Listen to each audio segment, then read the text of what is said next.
C'est incroyable. On ne se rend pas compte, mais en France, on compte 20 millions de vélos, 1,5 million de cyclos, 1,3 million de motos, sans compter presque 28 millions d'autos. Et puis les camionnettes, les camions, les transports en commun, soit un total de 56 millions de véhicules, tous ensemble sur la route. Les véhicules sont différents, chacun est unique, pourtant tout le monde partage le même espace, la route.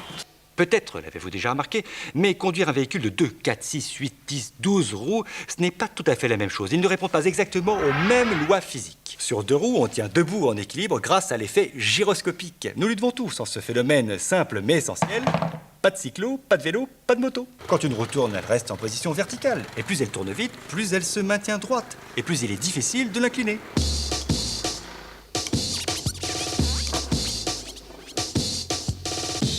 Quatre mains comme ça, oui. Nous connaissons tous aussi le deuxième phénomène essentiel en 2 roues, la force centrifuge. Lorsque l'on tourne dans un virage, notre véhicule et nous-mêmes sommes attirés comme poussés vers l'extérieur de la route.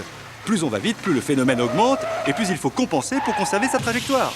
Et pour compenser, on s'incline. En bref, plus on va vite dans un virage, plus il est nécessaire de s'incliner. Mais plus il est difficile de le faire.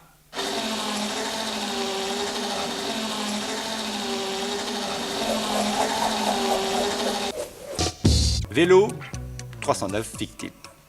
Auto, 3500 victimes. Cyclo, 14 000 victimes. Moto, 17 000 victimes. Sans commentaire.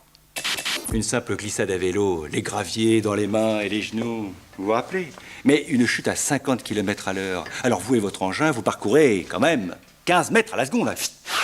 Imaginez, en short et en t-shirt, sans protection sur le bitume.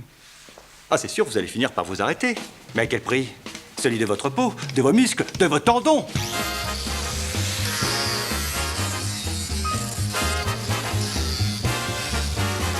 En fait, l'équation est simple et logique. Plus on va vite au moment de la chute, plus on frotte, on tape, et plus les séquelles sont importantes. Hein? Les clavicules, puis les membres, les bras et les jambes cèdent en premier. Ensuite, moins fréquent mais plus grave, le tronc.